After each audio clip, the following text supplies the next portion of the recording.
Hey, what's up, guys? So we're gonna go ahead and continue testing out this deck. So I had some good results, some bad results, kind of a mixed bag. I would say so far I've won probably 70%, 60 to 70% of the games. It's been a pretty good deck, especially in best of one, where most of the time our opponents don't really have an answer to our big stuff, and they're not really playing Graveyard Hate. There are a couple decks that I've ran into that do main deck Graveyard Hate in the best of one format, and so we kind of all lose to that. So I made a few changes to try to alleviate that um, situation where we run into something that has Graveyard Hate and we're just sitting there doing nothing. It's just a minor small change, and then I made a couple of changes to the cyborg. Like I stated before, I haven't tested out the cyborg, so there's it's just all theory and no actual practice with the cyborg.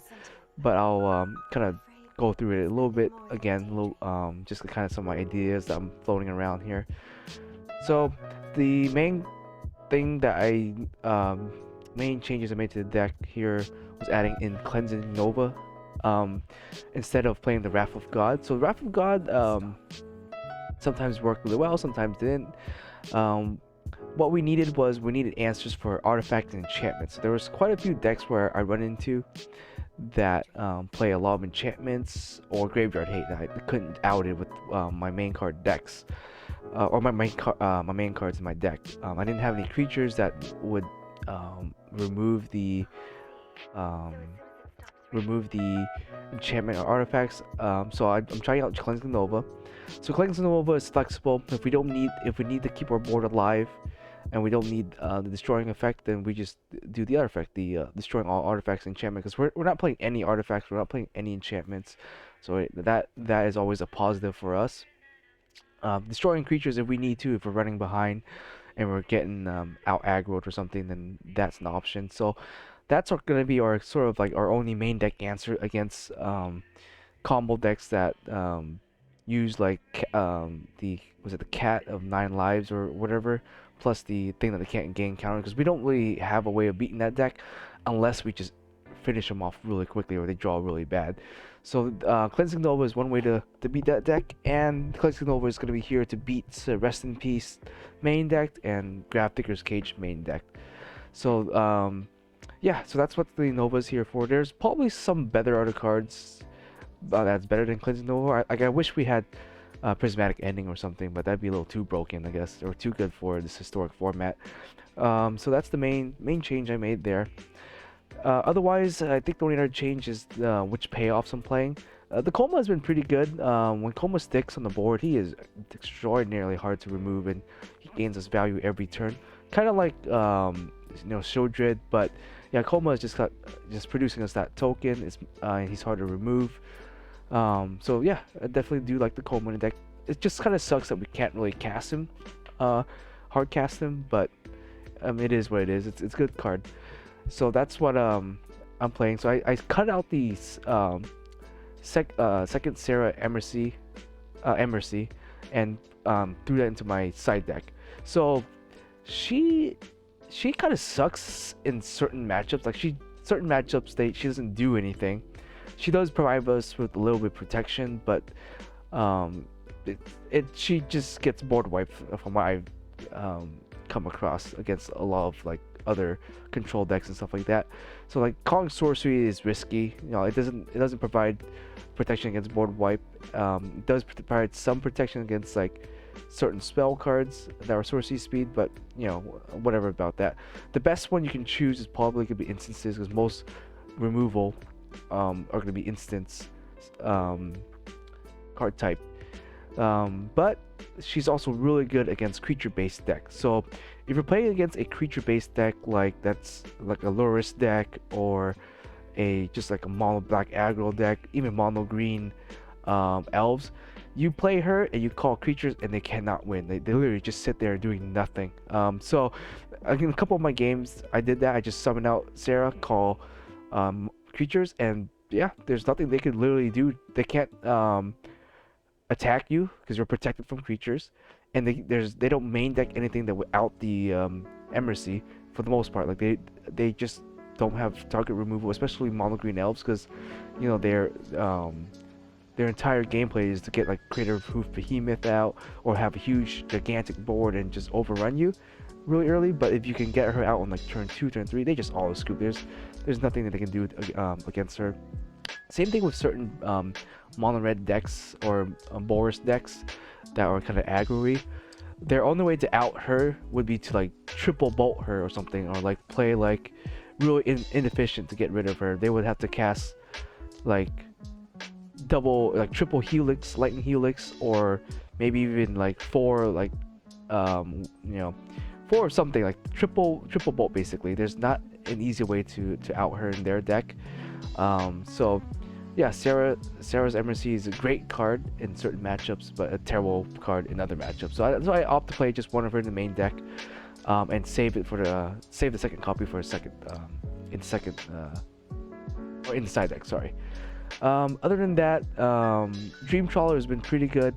It just kind of sucks that every time I did drop him, they had a board wipe, so that's just a little unfortunate. I mean, on our end there. But otherwise, I like him. He gains the life link that we need, draws us the card, and is a potential way for us to one-shot a lot of our opponents. So because we draw so many cards, we have the ability to draw so many cards. Sometimes it catches people off guard.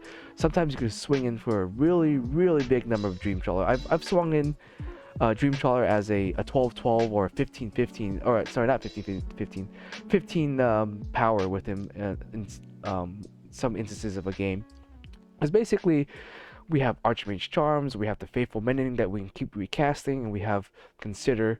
So like these cards alone draw so many cards that we can make him pretty big. We can easily make him an 8-5, a 10-5 even, and just swing in. And he essentially has hexproof, which is great. So yeah, pretty hard to remove for a lot of people also. It's unfortunate he doesn't gain toughness, so if they have a big flying blocker that could potentially block the Dream Trawler, but really good. I really do like him as a payoff. He's a little slow. It's unfortunate that, you know, I can't instant speed revive him at like an opponent's turn, because Priest over here is a sorcery speed type active ability. Same thing with Unburials. Like, unfortunately, we don't have Teferi, baby Teferi to uptick to make it instant speed castable. So you play him, you're gonna wait a turn before he gets value. If he makes it through the turn, he becomes very difficult to deal with, and he's one of our ways to kind of draw us our card advantage back and to be able to rebuild the board in case something happens. It'd be cool if he could combo with Jin Taxis, but unfortunately Jin Taxis draws us at the end of the turn. If Jin Taxis drew us 7 cards on ETB, I think I would like it a little bit better, because you get the instant value immediately, and the fact that I don't need to draw 7 cards every end of my turn, because I just end up decking myself out. That's just in this instances though, but otherwise I think Jin Taxis drawing 7 cards at the end of the turn is obviously pretty broken. Yeah, it'd be great if he drew us 7 cards immediately and we just make him a 10-5 and swing in the air. Elish Snorin is a little bit of an underperformer, I won't lie there. In certain matchups, she just wins the game outright, but she's kind of like low in terms of value. Like, she doesn't really actually do anything. Like, if you think about it, like she buffs up your creature, but honestly, we don't really need to buff our creatures that much. Like, creatures are really big and they're really swinging in for the most part a lot already. It's great that you can make Stitches or the Priest a 3-4 or a 4-4, and you could potentially make the Coma tokens a 5-5, so that she does have some synergy with the deck and with some of the creatures we play. But rarely do you want to cast her as like your first payoff. Like, you want to cast her as like your later payoff. You only ever want to cast her as your first payoff if you're playing against a weenie deck. If they're playing like 2 toughness creatures left and right, this card will automatically win you the game. Granted, I think if they're playing weenie whites, you're better off casting Sarah's Emercy and just calling creatures, and you won't have to worry about that for the rest of the game. In terms of the side deck, I decided to main or play a fourth copy of Bone Shards. So Bone Shards here, there's two main planeswalkers we have to definitely watch out for.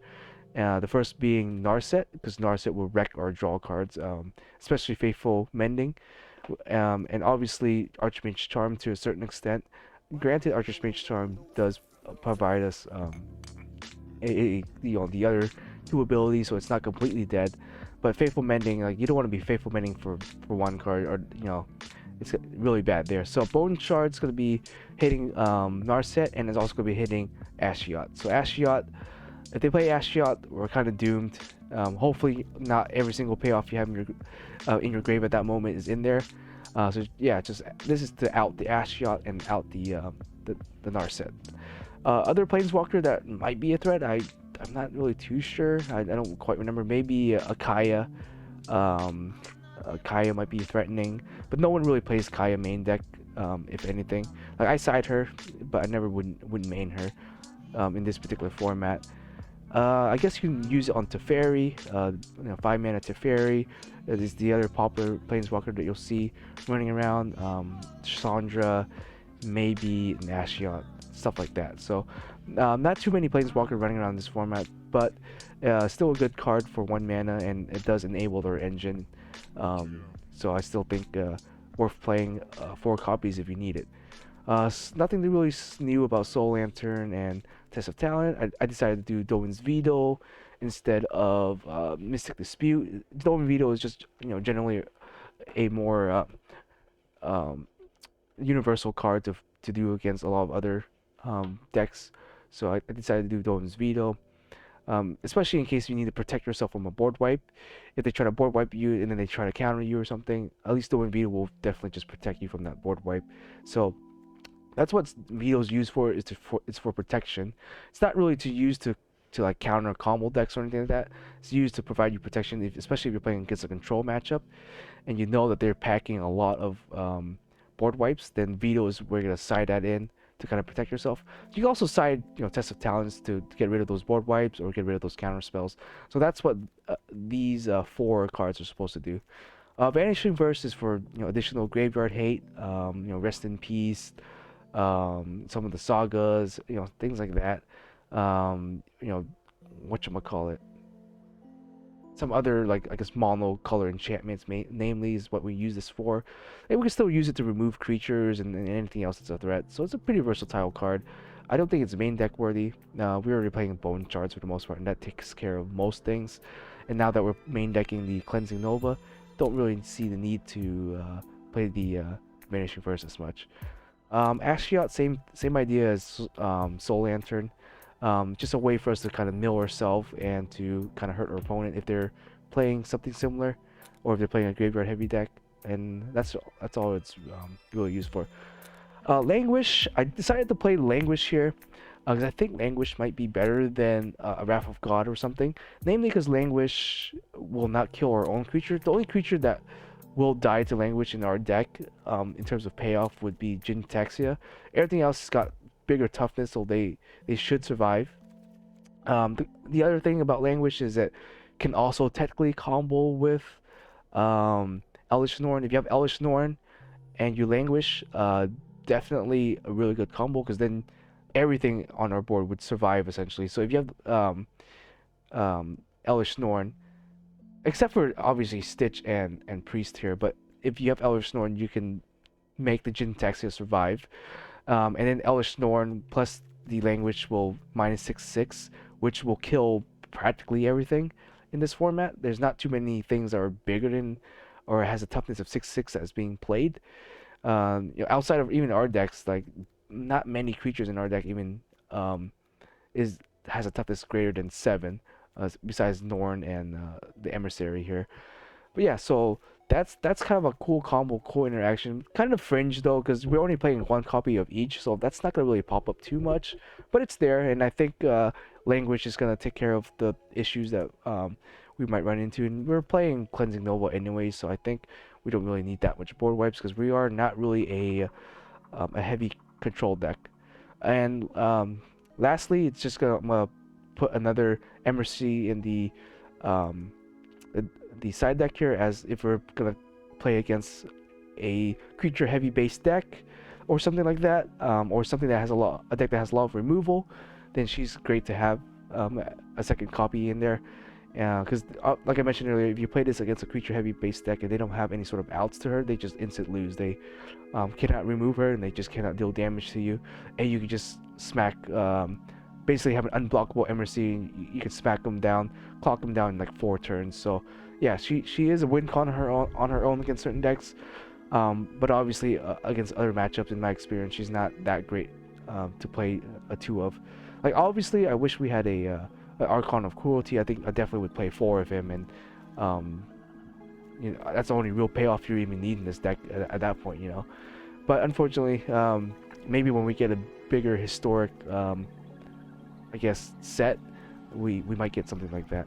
So yeah, that's all I got here. We're gonna go ahead and jump into a few games and continue out trying out the deck. Oh, we gotta cast 40 creature spells. That might be possible. That might be possible.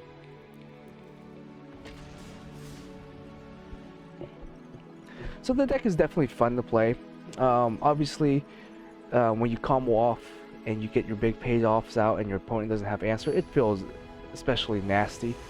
Then again, there's a lot of random wacky decks in this format too, in the best of 1 format, and there's sometimes you run into decks that just like have an answer to everything that you do, and that's just unfortunate. But yeah, I would say it's still a pretty fun deck to play here. So I think we're okay on keeping this. I do want to play the Thoughtseize and just snipe them. We won't have the charm active until turn 4, but I think playing this right now is going to be more beneficial. Verdict. Interesting. Epiphany. Verdict's not going to really do too much. It'll hit some of our stuff. But we get the Cultivate out. We can definitely slow him down a little bit. Because this is dead until we do something, and you know, obviously you don't want to be tossing that stuff in the graveyard either. I guess we could hit something here. Oh, we hit another good hit. Not letting that Narset resolve. Archmage's Charm.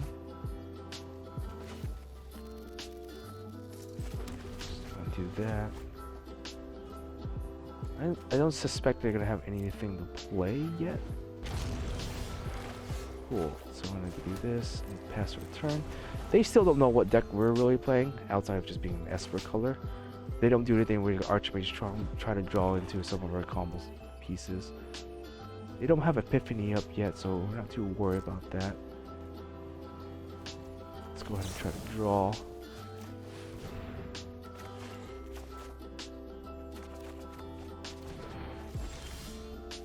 Very nice. Don't quite have a payoff yet. This type of matchup, I'm not too worried about our life.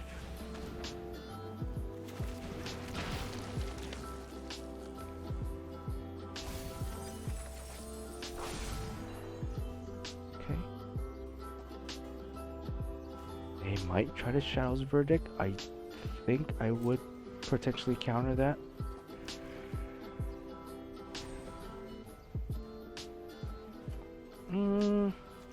It's debatable if I want to counter that or not. They would remove all 3 of this, but we don't really have a payoff to play right now. But if we Faithful Mending into something next turn, there's a high probability of us just going off turn after. I might not. I might let them go ahead and try to just exile our stuff, if that's what their plan is.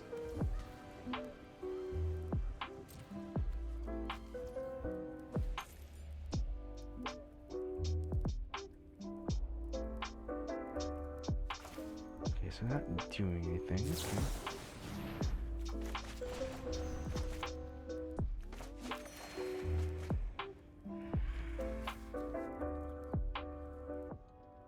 the lands. I don't think we need bone shards right now either. I think we need the land for sure.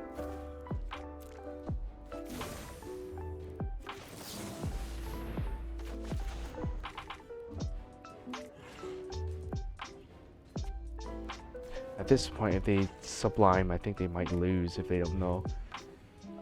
And I don't think verdict is a instant speed. I think we dumped the cleansing Nova. We do need the mana up. Dang, I'm not quite drawing what we want. We could just not do anything yet. We got the mending. And burial, but our graveyard is a little awkward. I don't want to play the priest because then that's gonna motivate them to Shadow's verdict in our hand. I think I want to continue to faithful mending and Archmage Charm to try to draw stuff.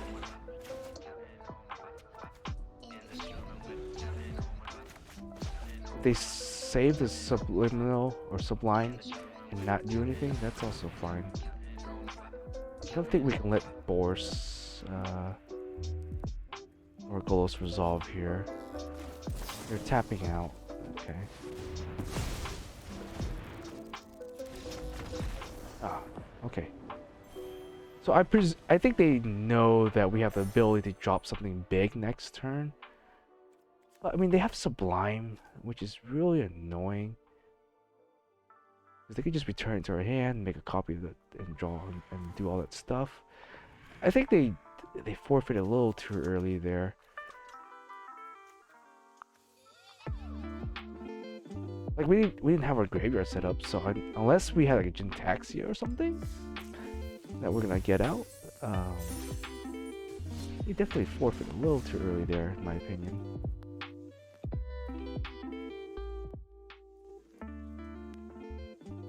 Because I think Sublime is the main card that would kind of screw us. Maybe I should have taken that instead of Cultivate. But they were playing really slow, and by taking the Cultivate, that allows us to kind of do stuff. Yeah, let's just keep. We just need to draw a white source. Cool, we got the white source. We'll do this. Perfect.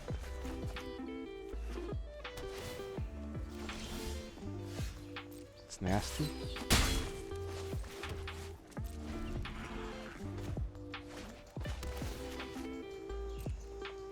Man, very slow.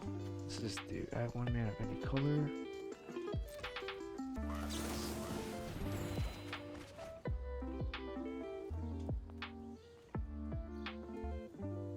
Definitely think I want to get rid of Jintaxia.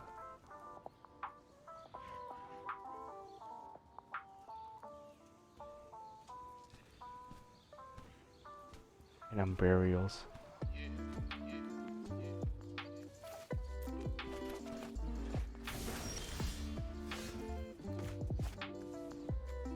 Namely, if they don't do anything here, I think we win. We're just gonna pressure them, force them to deal with the priest here. If they don't deal with the priests, I think they're just dead. If they deal with the priest board, then we have the Unburials.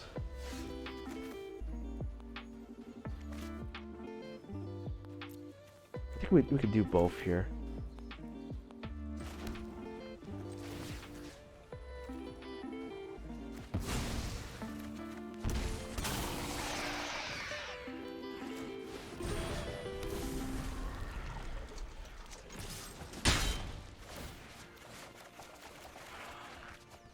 Whew. A ton of cards.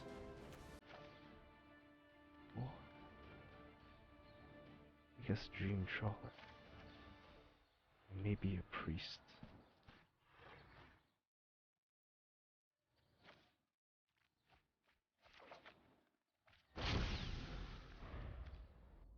Yeah, so either they kill something, it's fine.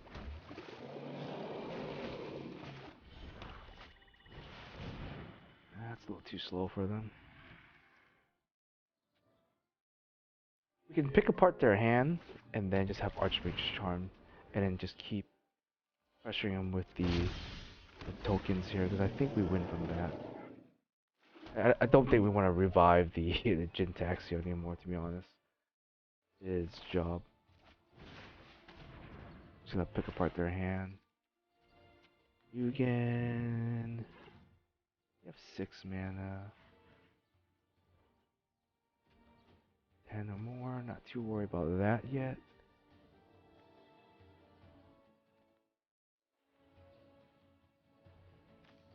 Rid of Uzi for sure.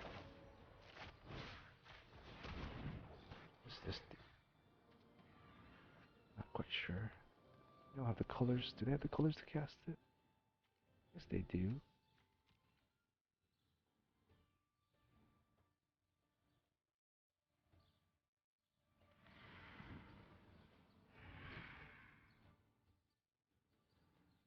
Smack, enchantment. I think we have protection from this. I think we take this. If they do what X equals 8, what does that do? Draw X card. I think final might be the way to go here.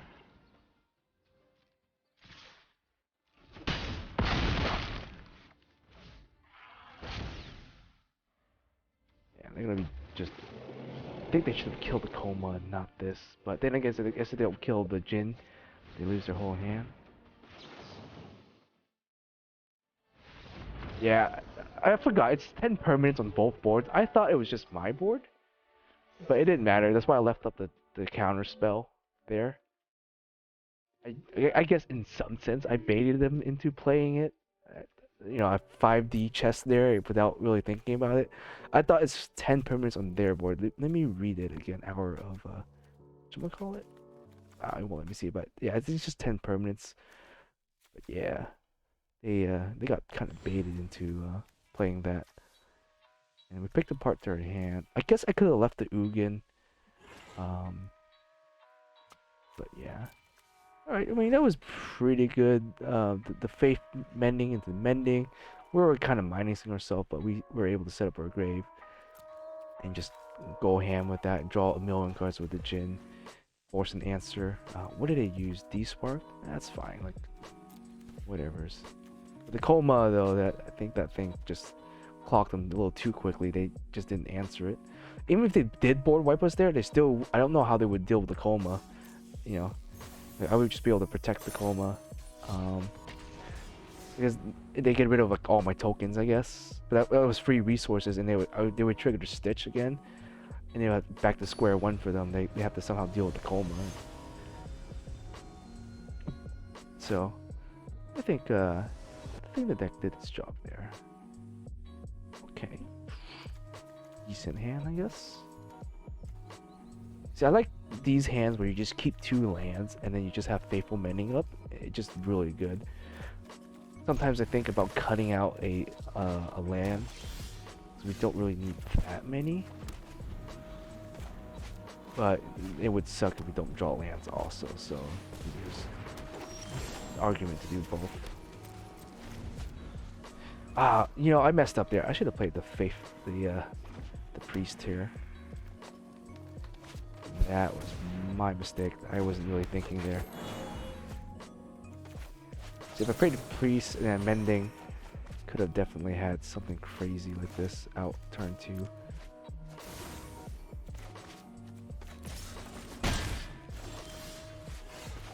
No worries. We're about to have a crazy turn next turn.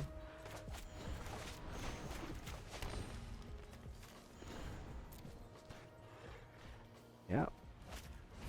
They can do whatever they like. We can board wipe if we wanted to turn after. Sure. Cool. I guess they would need to create a behemoth us immediately.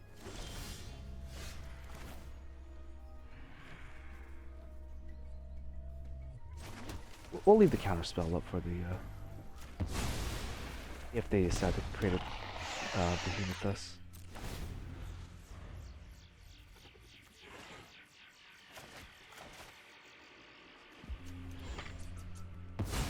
But that was my bad there. I should have played the priestess turn too. I mean, I played 4 copies of her. I should be keeping that in my mind. I think we're still in a good position to win here. If they are gonna commit to the crater hoof, I think they're gonna lose.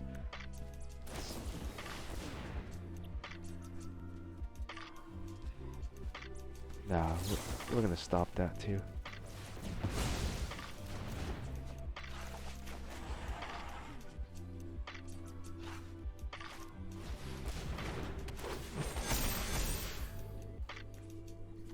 It's fine.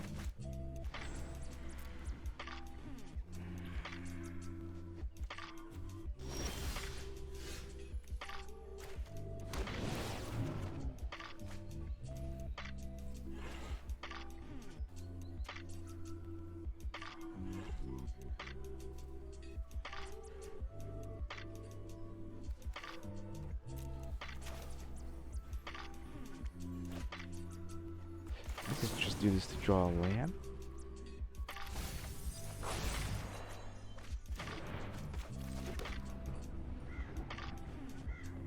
There's nothing to really revive right now.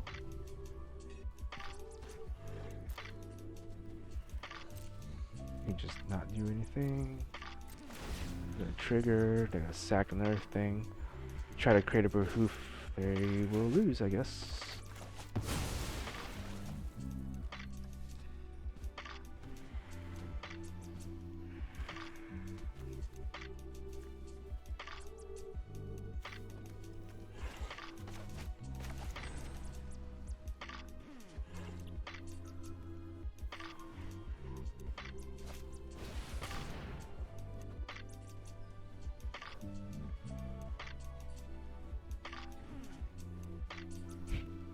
I mean, I can let that through. I don't think I care too much.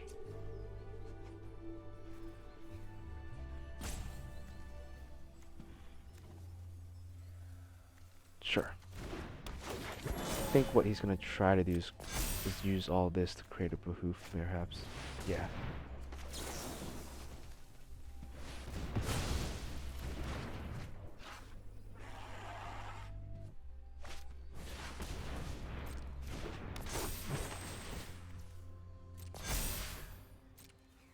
We could just board wipe and just repeat this process again, honestly. Yeah, I think we just board wipe next turn.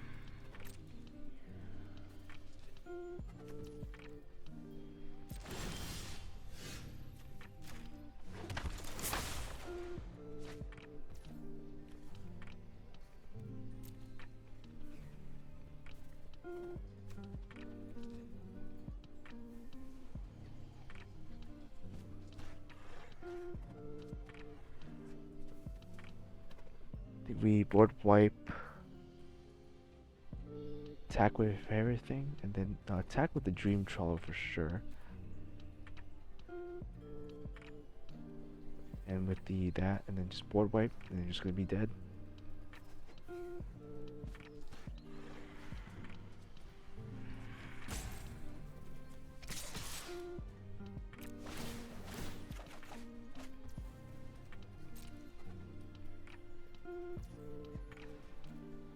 We need the double white though, so we can't really play anything, unfortunately.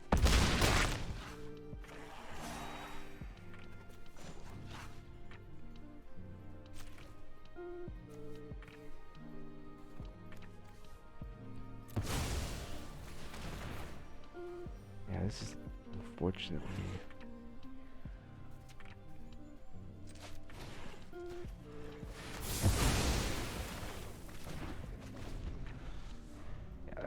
That kind of felt disgusting.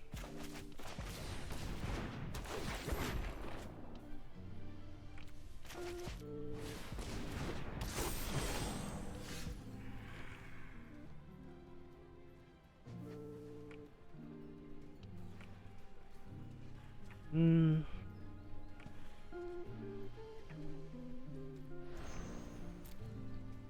could do this just to get this out of my hand. Because I could just leave that to be reanimated, perhaps.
just revive it from there.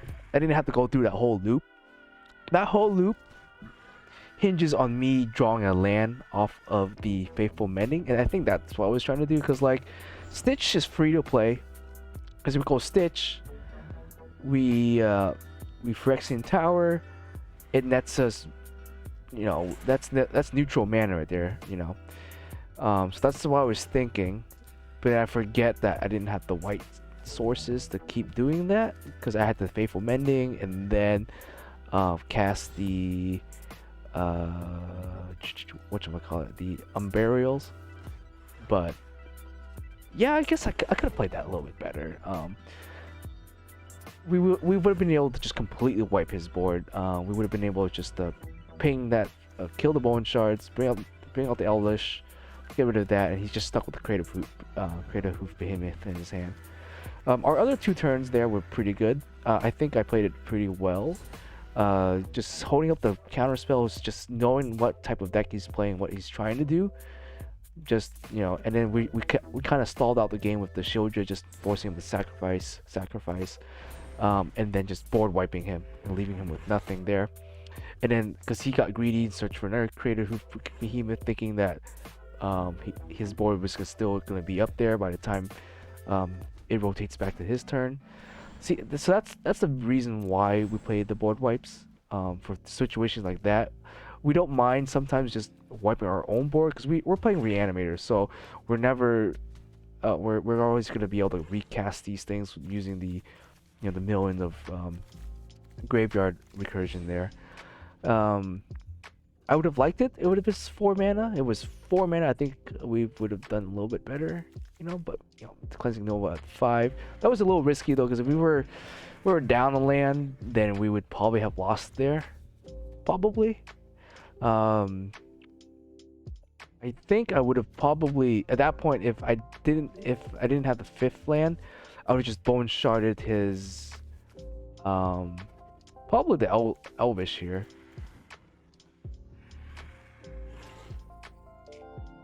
Yeah, probably Bone Sharded this, and I think I should be able to block. If he did Creative Hoof, I should have been able to survive.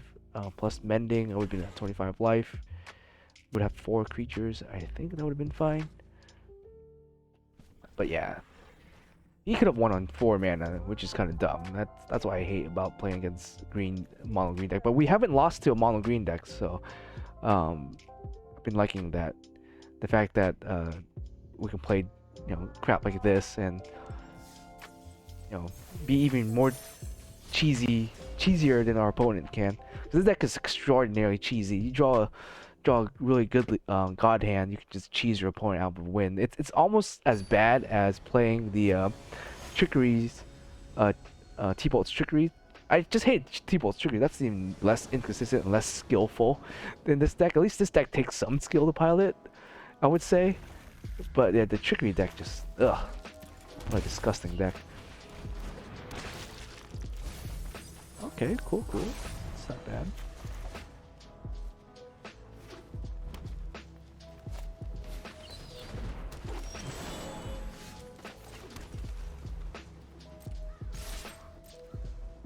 I don't see in the world where he would ever let this thing die.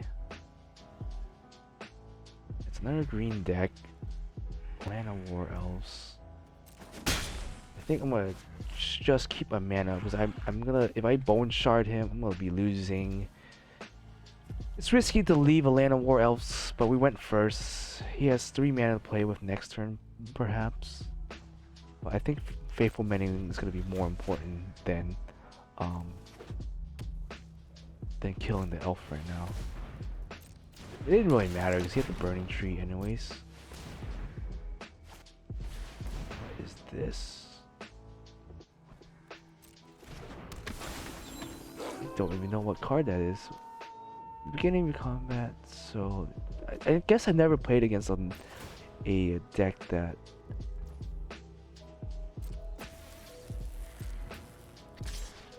does this, I guess. First time.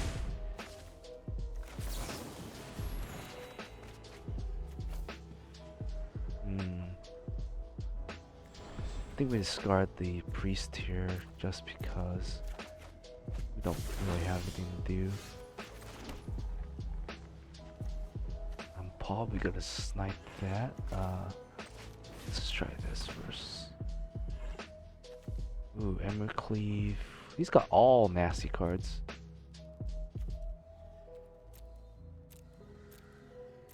Yeah, we have to get rid of the Embercleave, I think. It goes to 2. No, I guess we can leave the Embercleave. Snipe that. We got 4 mana. It's still not enough to cast Embercleave, I think. Is it? It reduces it by 1.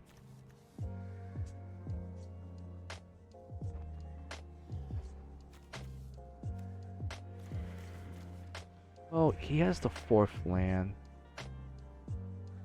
He plays this. Embercleave next turn might kill us, I think.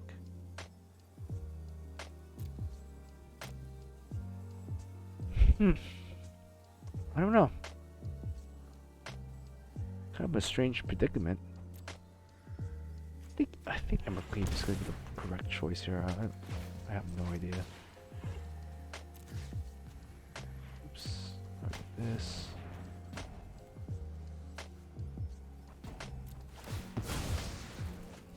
Now, unless we... No, we're not really getting anything that we want here. Yeah, I think we might lose this.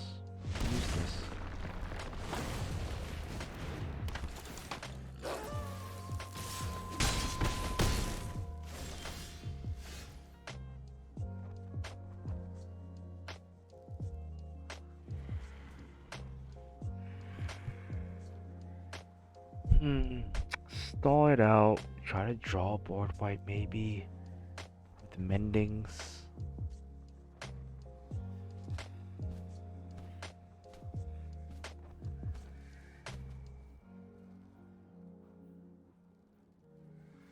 I don't have anything to cast at instant speed. Maybe we can trick into something. Because if I bone shard,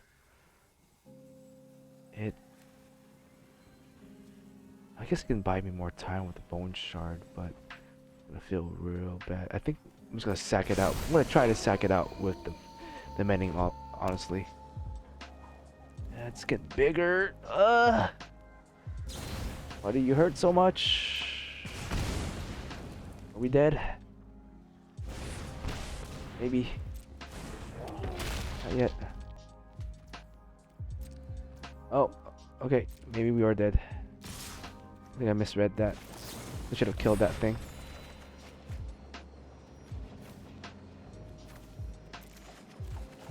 Yeah, I should have killed it. I misread the day and night mechanic. I never played against it, so if I killed that thing, he wouldn't have been able to do that much damage. Could have stalled it out. So yeah, that was just my inexperience playing with the day and night mechanic there. Should have read that card a little bit better. Or just maybe I should have taken the nah, maybe I should just left Embercleave up and kill whatever creatures he equipped Embercleave with, and kill the Bone Crusher Giant, or yeah, maybe. I don't know. That was a tough choice. Okay, our hand's not too bad.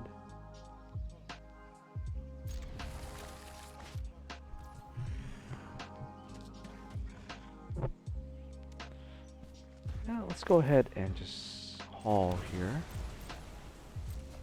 Like our only opportunity to really do that. Oh.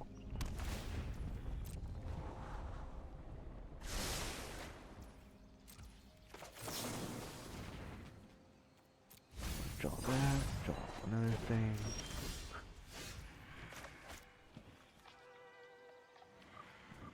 I think we can do that later. We might want a Faithful Mending twice, perhaps? Ooh, not the biggest deal. He's not gonna be able to cast anything. Unless he had like 10 mana to cast this thing with. Oh, maybe I should have discarded it with the stitches.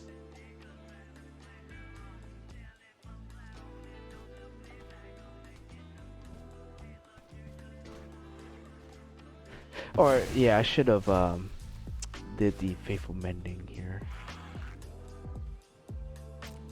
before he cut that off. That's fine. That's not the biggest deal.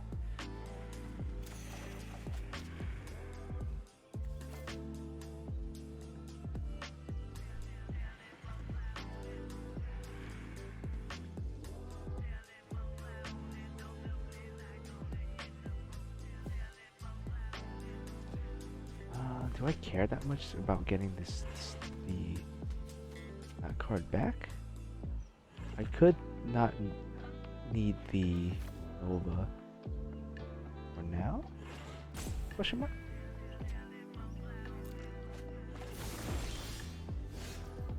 The land. Let's do this. We'll target this. Here's the land. That Stitch is returned back to us. Faithful mending again.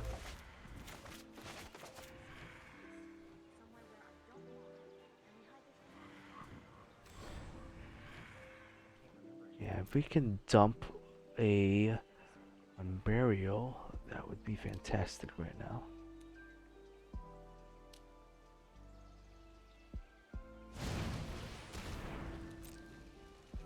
Sure. Seems like a waste. For him, at least. Ooh, temples.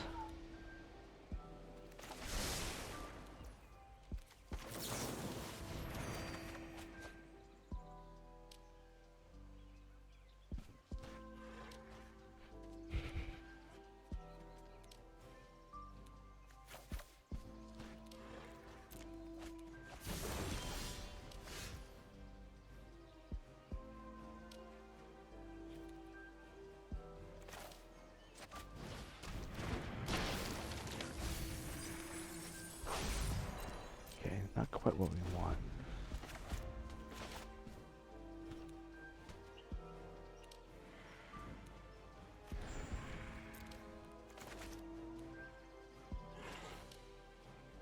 We built 13 cards. We have 3 Unburial.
Jintaxia.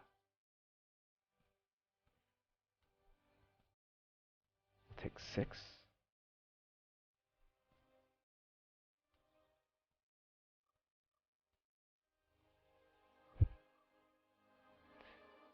If we play Jintaxia, he might just overwhelm us.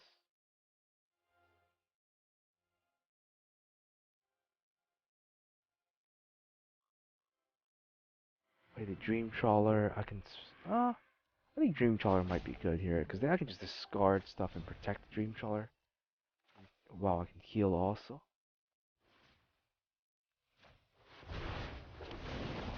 Then if I do that, I can block the Dread Boar, and if he tries to snipe it, I can just discard like a Thoughtseize or something. Draw again next turn.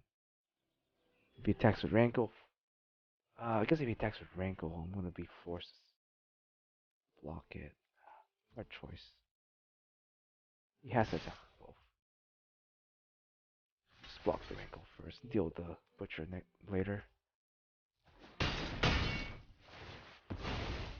He does get stronger. Next turn I can just keep blocking it. And healing, I guess.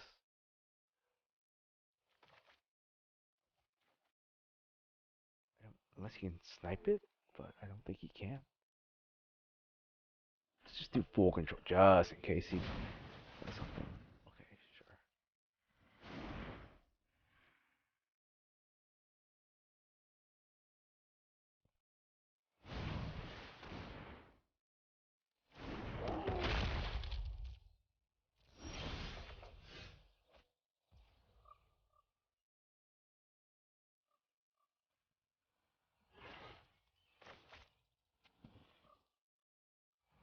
I don't know if I can outrace the Butcher, I'll be honest. Maybe. Let's just Faithful Mending here first. I'll be able to just outrace it, to be honest. Ooh.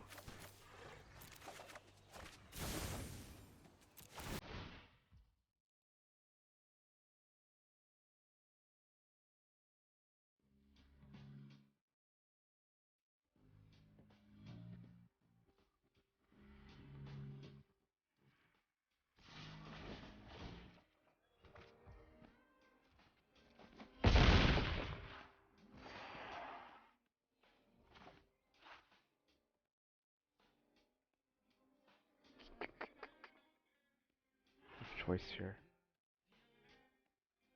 Double black. If I play this, I think.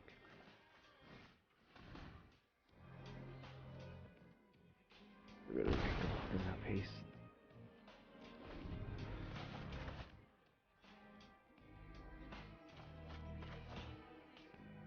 Can we make him big enough is the question.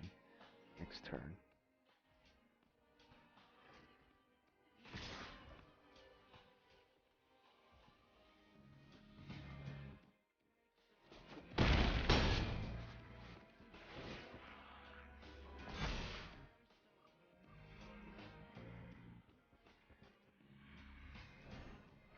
We can bring back Coma next turn and then just start going ham from there? That's what my thinking is.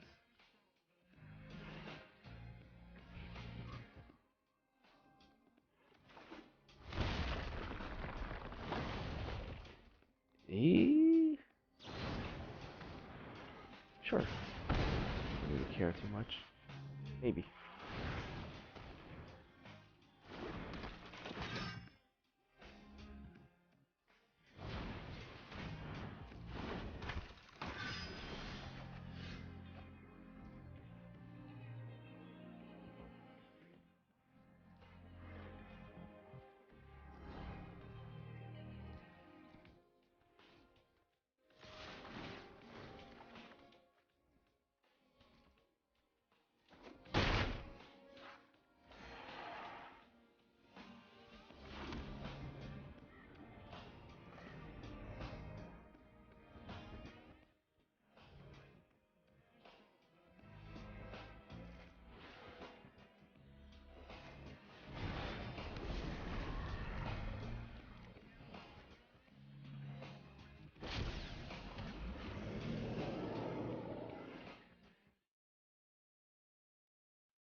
Yeah, we could just make a bunch of blockers.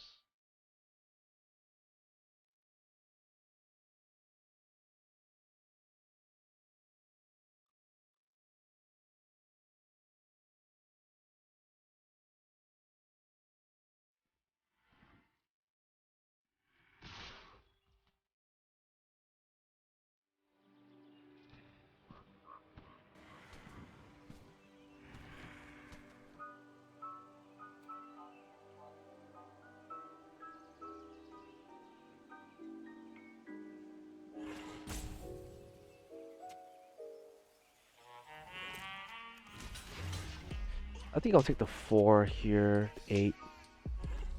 Just block this thing here. What if he snipes? I'm just gonna attack these 2 things. Sacrifice the coma token. I can afford to take the damage because I do have to heal, but I can't just keep letting this butcher thing get bigger. We had to do 5 maybe to my face?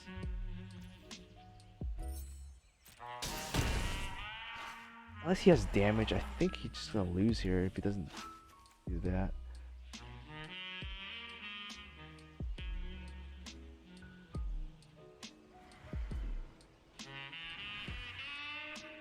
I guess it might be a mistake because I let the Valk. He needs a land to do the thing. Even then, if he gets rid of one of my creatures with the Planeswalker Valk, Coma triggers again, or I just rush him in the face. He doesn't have any blockers.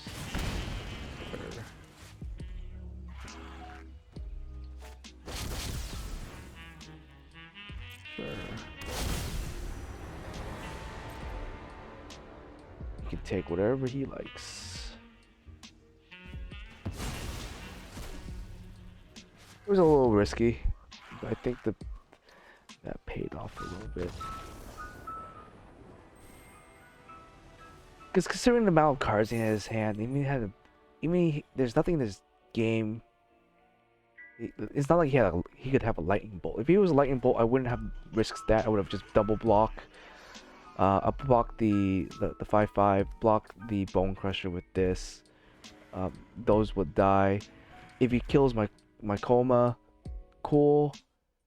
I guess maybe I should have done that instead.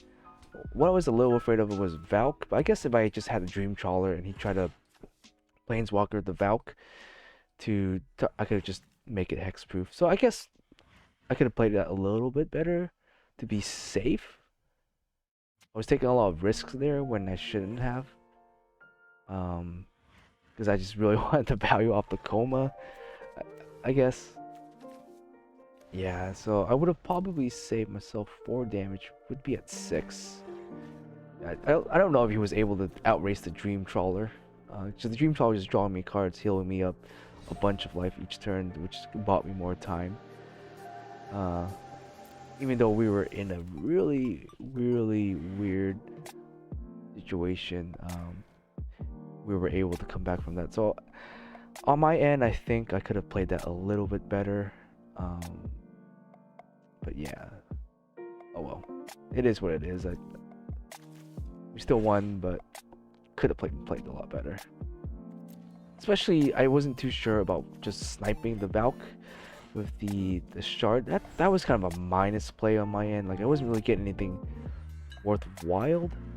I was losing a card to gain a card, but yeah, I think I should just kept the Stitch supplier and do something else. Like, what is he gonna do? Like, transform it into like a 1/1?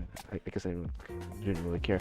I wanted to do that just to start dumping stuff in my graveyard, but I mean, I already had the mendings, so that play wasn't that great by me either. We survived that mainly because we casted mending so many times and the Dream Trawler so many times, but the fact that I just didn't bother dealing with the Butcher kind of sucked. We did kind of sack it out by drawing into the whatchamacallit, the burials with the Archmage Charm, and then he forced me to discard, which was a bad idea on his end. I mean, it's good because you don't want your opponents to have good your cards, but playing against my deck, I'd benefit from discarding. So that was just luck sack on my part. I think if I didn't draw that Unburial, I would have probably just have lost from there. But I was gambling on it. I was definitely just gambling, considering how many cards we milled. and how thin our deck was getting, I think there was a pretty good probability we would have drawn something like a land or a priest or something, and we could have just um, discarded a priest, give it haste, and then go from there and play a little bit less riskier. I was debating on getting the Jin Taxia out, but he had so much damage on board. Plus, I wouldn't be able to block um, the Rankle, which would force me to sacrifice, and I'd be back to square one. With 7 cards and not a way to deal with his board, I would have just died, keeled over from there too.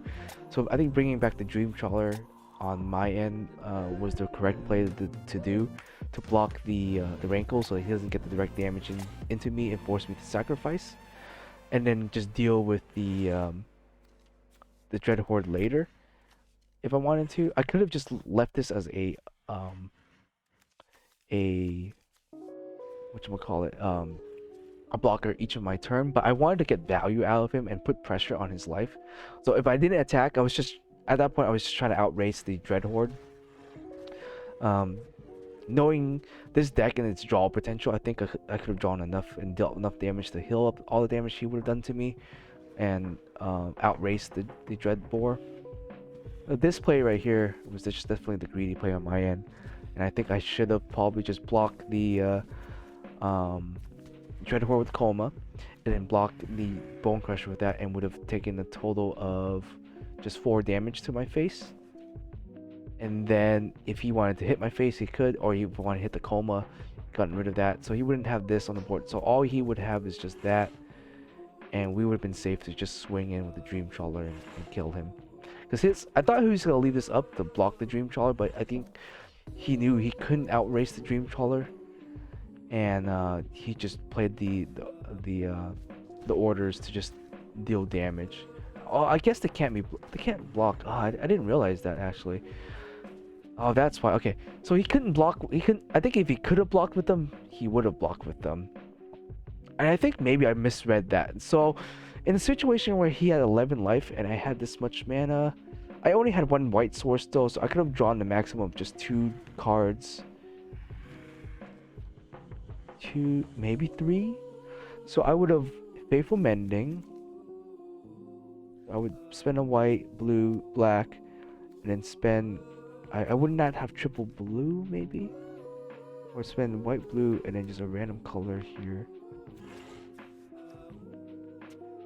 to do Faithful Mending, and then triple blue to do Archmage. So I would have drawn 4. Would have made that plus the card. Would have made that an 8/8. Plus that would have been a 9/9 Dream Trawler. But he was at 11, so I need another way to draw 2 additional cards to kill him. Yeah, there was no way I was gonna be able to one-shot him with the Dream Trawler as much as I would have liked to. Yeah, but the fact that there was definitely something I could have optimized during some of those plays, but we still won, which is great. Very nice. The mending. That's why I think the mending is especially important. Just in matches where we are racing each other, the faithful mending, drawing us 2 cards and being instant and being able to heal us the 2, very important. I think I would have died if this was just Fateless Looting right here. I wouldn't have had that much health to kind of just tank everything. Like, life is a resource, and mending here, we spend mana, but mana is an infinite resource. Every turn we can spend the mana, and if we could, we just spend that mana every turn just to provide resources for us. And mending provides us with 2 health, and that's a resource, and that's how we won there. So that's how I like to think about mending versus looting, is that mending provides more resource to us, especially for a card that is already minusing, and cost that extra mana is fine. As you can see, a lot of games I do win.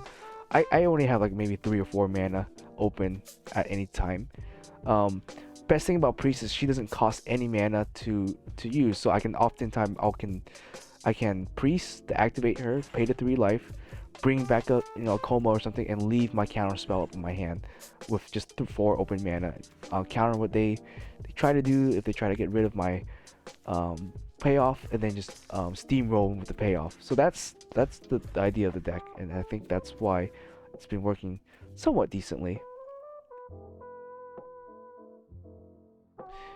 Problem with Archmage Charm is there's definitely awkward hands. Like we don't we didn't I didn't really build the deck um to support Archmage Charm that well.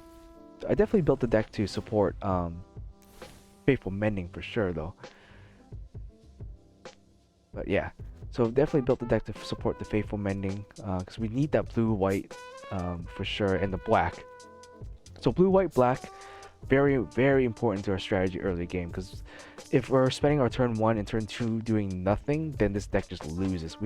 Turn 1 and turn 2 are our most important turns in this deck. We've got to be progressive with it. We have to tap out. We either tap out for Thoughtseize to prevent disruption. We tap out for Stitches to build our grave, or cast Consider to draw what we need, start casting Faithful. Or if we have Faithful and Mending and a payoff in our hand, that's the best hand we can ask for. Best hand we can ask for is the Thoughtseize turn 1. Turn 2, play the Priest, because this is to protect our Priest from any sort of removal. Turn 3, we cast the Mending, dump our payoff, and then activate the Priest, get our payoff out on the board turn 3, and that's how we steamroll. And that's the best plan. The backup plan is to be able to Unburial Rites on turn 4 if we dump the Unburial. That would be our turn 4 backup. Turn 5 backup is if we have a Priest in the graveyard, then that's another way to bring back another payoff. So that's the strategy of the deck. I think it works well so far. Luckily, during my couple of matches here, we haven't really played against any enchantment hate decks. Played mostly against creature based decks, and I think we're okay with that. I wish I did draw this era against the mono green deck or the Rakdos. That I think I would have just sealed the game if I just cast her and called creatures. They'd just be looking at their deck for an answer and just realize, yeah, there's no way to out them or out the Sarah. Notable cards that I haven't really got to use too much is Hall of the Storm Giants. I've activated maybe once or twice and gotten some value out of it. I don't know. I don't know if I like it or I don't know if I hate it. I definitely like Phyrexian Tower though. That thing has provided some pretty good value with the deck. I just don't like playing 2 because you'll have those weird hands where you open up with like 2 towers maybe, or something along those lines, and it just kind of sucks because tower is great if you have a creature on board. Tower is bad if you need to use tower to cast spells. And almost every card in this deck, nothing is generic. Like the only generic mana cost in this deck is that it's got any generic casting cost is the Burial Rites and the Nova. Everything else early game is very color intensive. Like nothing here is generic. Like even our 2 mana cards, nothing is generic. So I don't think I can afford to play a second tower. While it's a very good card, it helps us go Stitch into tower and sack the Stitch and mill 6 cards for free. It's just that the opening part of the game cannot play the tower. The plains, the islands, the swamps, the one-ofs, I guess we can technically remove them since they haven't really provided us with any real thing, I guess. But I mean, they're there. We did see a few Field of the Ruins, but they never really used it, or we won before it made sense to use it. Like if they're using Field of Ruins to snipe one of our lands, they're wasting their entire turn to do nothing, and that's fine with us. Like our lands, nothing really matters. Like there's each land is usually a dual color. We're only playing like 5 lands or so that are not dual color. The best targets that can hit with Field of Ruins be the Phyrexian Tower and the Storm, the Hall right here, and neither are crucial to our strategy. So we don't care if these lands get sniped out, so that doesn't really matter too much. Other than that, I think I like the deck where it is so far. It's been working. It's hard to pilot. It's hard to figure out what you need to do in what turn. and it's very sacky in terms of what you throw in the graveyard if you're able to do anything, what creatures you get in the graveyard. Like they're all six different payoffs, and they all serve different purposes. So that's the one inconsistent thing about the deck is like you throw in just random stuff into the graveyard. Sometimes you have what you need, sometimes you don't, and it's just kind of that's just how the this particular game is, you know. And you know it's a best of one format deck for sure. I I don't know if I would ever take this into best of three. Like I would like to try to. I would like to try to make this deck a competitive deck, but just the nature of the high rolling nature of this deck, I don't think will survive the, um, you know, the I guess the battlegrounds, or I'm not, I'm kind of at a loss for word. Um, the gym, I don't know, basically the tournament grounds of a best of three format. So, um, yeah, that's what I think here. But yeah, outside of that, if you have any comments, any other suggestions how to improve the deck, definitely let me know. And yeah, I'll continue to play the deck. And so far, the results have been pretty good. I haven't seen any other deck like this. I have ever played against any other deck like this. I played against the Mardu ones and stuff like that way back then, but this deck has like literally disappeared from the format.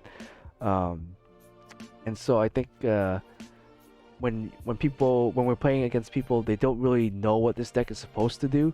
They'll see like the priest with an empty graveyard, or they'll see like a Stitch early game. Then you're like, oh, okay, maybe he's like a Rakdos, you know, deck or something. But you know, but they're starting to see our lands like, oh, this is Esper, okay, you know, maybe it's Esper control or something like that. And it turns out we're just Esper Reanimator, and we're just pumping out Praetors left and right. And you know, I think that's just the cool part about the deck is just that, you know, if we're playing in person, you know, just to see the surprise that your opponent might see is like, oh, he's pumping out a Shieldred on turn 3, or you know, a random Coma that's like you can't even cast in this deck, and it's making a bunch of serpents and stuff that, you know, is gonna push us for game by turn 4, you know. So yeah, that's just the cool thing about the deck. The one thing I think I might want to do is up this. The only reason I would say to up this is to be able to mill it with Stitches and have it active by turn 4. Like I said, though, I kind of hate drawing into it. Like, I don't want to cast this with 5 mana. Really bad, and it's just dead in our hands, and we obviously want to pitch it with Faithful Mending there at that point. Rarely do I ever want to cast it for 5 mana. There are occasions where I will, where I cast it for 5 mana just to have a lower flashback cost the turn after that. But yeah, I think 3 has worked for me so far. I feel like I probably should bump up the payoffs to an additional 7. Because there are times where it was kind of awkward, where I just didn't have anything in the graveyard, and I was just trying to, you know, to throw stuff in there as much as possible. So I might bump this this payoff. I'm just not too sure what to cut. I can cut another land, I guess. I mean, that 22 lands is a little low, I want to say. But like I mentioned before, our most expensive thing we're going to be casting is usually an Archmage's Charm, and maybe an Unburial on turn 4. Like, you have to think of this card as being a turn 4 card. And, you know, Cleansing Nova, if shit goes to hell, we're behind, or we want to just reset the board and just rebuild the board again next turn, then Cleansing Nova is the good reset button there. So there's an argument that we might need to consistently get to 5 mana, so we have this active. But we're only playing 2 copies. Unlikely we're ever gonna, you know, really be in a position where we need to cast it. So this is just like a plan B, emergency button, you know, hit the reset button sort of thing, for 5 mana. Everything else we're just gonna be casting for 2 to 1 mana, and rarely have I ever hard casted any of this stuff. Like, a couple games I might have had hard casted the Dream Trawler and the Shieldred, but I don't think I've ever like needed to really cast anything. And I never casted Jin Taxia for 10 mana, and I you know, obviously can't cast Coma. But yeah, so that's it. I think I babbled long enough, and we'll see you guys next time.